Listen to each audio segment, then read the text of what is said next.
नमस्कार। भारतीय जनता पार्टी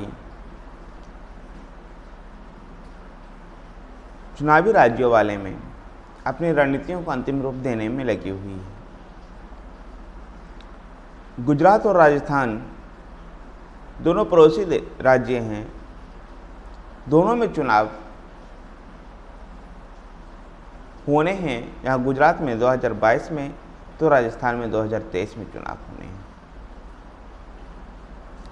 दोनों जगह भारतीय जनता पार्टी अपनी तैयारियों को अंतिम रूप देने में लगी हुई है। अगर हम बात करें गुजरात की, गुजरात में पिछले बार कांग्रेस कड़ी टक्कर दी थी। उसके बाद भी भारतीय जनता पार्टी ने 99 सीट जीत करके बहुमत प्राप्त किया था। इस बार भारतीय जनता पार्टी को गुजरात में आसान जीत नजर आ रही थी, क्योंकि कमजोर कांग्रेस से भारतीय जनता पार्टी का मुकाबला था और आम आदमी पार्टी जिस प्रकार से गुजरात में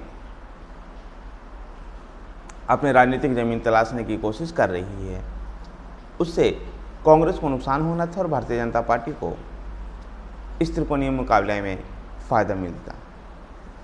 लेकिन कांग्रेस जिस प्रकार से अपने ऐतिहासिक पतन और ऐतिहासिक कमजोरी की ओर है, उसमें लगता है कांग्रेस दिल्ली जैसे रणनीति पर काम कर रही है और एक तरह से कह सकते हैं कि भारतीय जनता पार्टी को वॉकओवर देगी,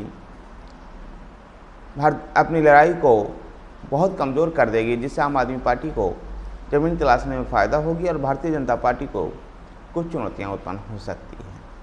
क्योंकि दिल्ली में जिस प्रकार से शुरू में तो मजबूती से कांग्रेस लड़ी और अंतिम में जब लगा कि भारतीय जनता पार्टी जीत सकती है, तो भारतीय जनता पार्टी को हराने के लिए अंदर ही खाने उन्होंने आम आदमी पार्टी को सपोर्ट कर दिया। कहीं ऐसा ही खेला गुजरात में न खेल जाए कांग्रेस, और ये भारतीय जनता पार्टी को चिंता का विषय है। गुजरात से भारतीय जनता पार्टी के दो दिग्गज प्रधानमंत्री नरेंद्र मोदी, गृह मंत्री अमित शाह दोनों ही गुजरात से आते हैं, और ऐसे में नरेंद्र मोदी और अमित शाह का गृह राज्य होने के नाते गुजरात में बड़ी जीत भारतीय जनता पार्टी के लिए बड़ी ही जरूरी है। प्रधानमंत्री नरेंद्र मोदी और अमित शाह के बीच में भी यही मंत्रणा हुई कि किस प्रकार से गुजरात को जीत को बरी की जाए। इसके लिए भारतीय जनता पार्टी अपने ज़मीनी स्तर पर मजबूती करना चाहती है और भारतीय जनता पार्टी ने अपने गुजरात चुनाव के अभियान की शुरुआत भी सौराष्ट्र क्षेत्र से की, सूरत से की।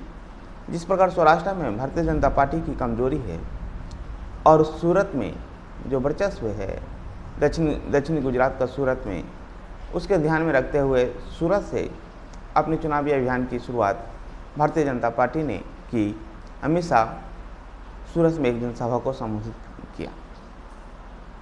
ये तो थी गुजरात की बात, जहां भारतीय जनता पार्टी को आसान जीत नज़र आ रही है, लेकिन कांग्रेस के उससे रणनीति से भी थोड़ा सा भौचक्के हैं। अगर हम बात करें राजस्थान की, राजस्थान में भारतीय जनता पार्टी के लिए इतनी आसान लड़ाई नहीं है। लड़ाई तो वहाँ भी कांग्रेस से है, लेकिन वहाँ कांग्रेस का एक मजबूत और अनुभवी नेतृत्व अशोक गहलोत से है। भारतीय जनता पार्टी भी राजस्थान में गुटों में बटी हुई है। सतीश पूनिया का गुट, सतीश पूनिया, वसुंधरा राजे का गुट और भी कई ऐसे गुट हैं जिसमें भारतीय जनता पार्टी राजस्थान में बटी हुई है। उन गुटों को एक करने के लिए अमित शाह पिछले दिनों राजस्थान यात्रा पर थे। राजस्थान के जोधपुर में एक जनसभा को संबोधित करते हुए अघोषित रूप से इस बात को संकेत दे दिया कि राजस्थान में तीर फार्मूला के माध्यम से ही भारतीय जनता पार्टी आगे बढ़ेगी। तीर फार्मूला का प्रमुख हिस्सा इस प्रकार से था कि संगठन की मजबूती और मेहनत यानी सतीश पूनिया, जो कि राजस्थान भारतीय जनता पार्टी के अध्यक्ष हैं, उनके द्वारा किए गए कार्य और संगठन की मजबूती और वसुंधरा राज्य सरकार में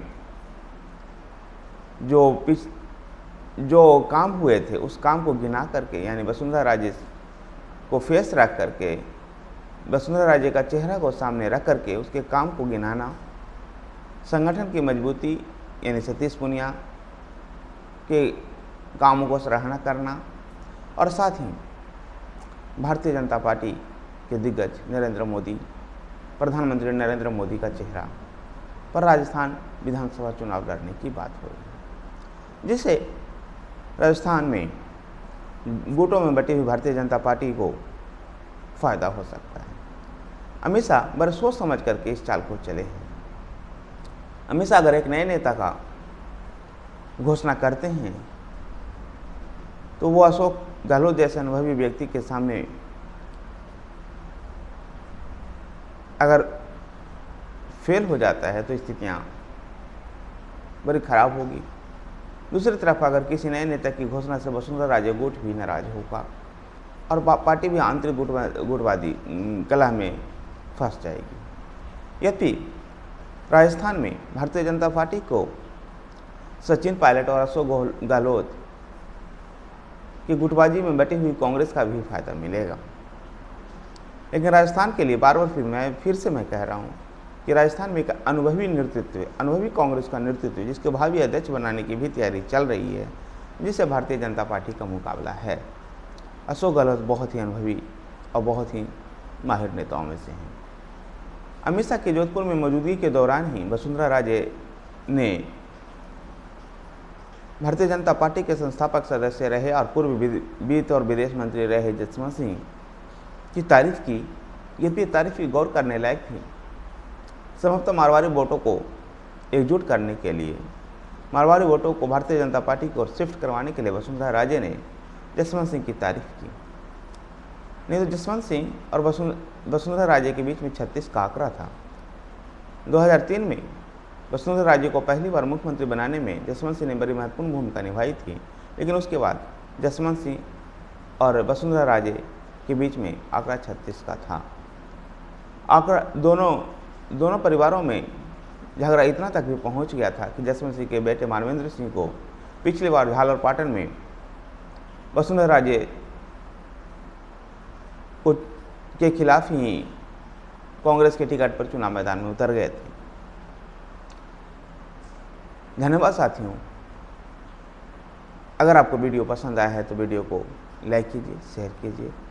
हमारे साथ बने रहने के लिए हमारे चैनल पॉलिटिकल पेज को सब्सक्राइब कीजिए।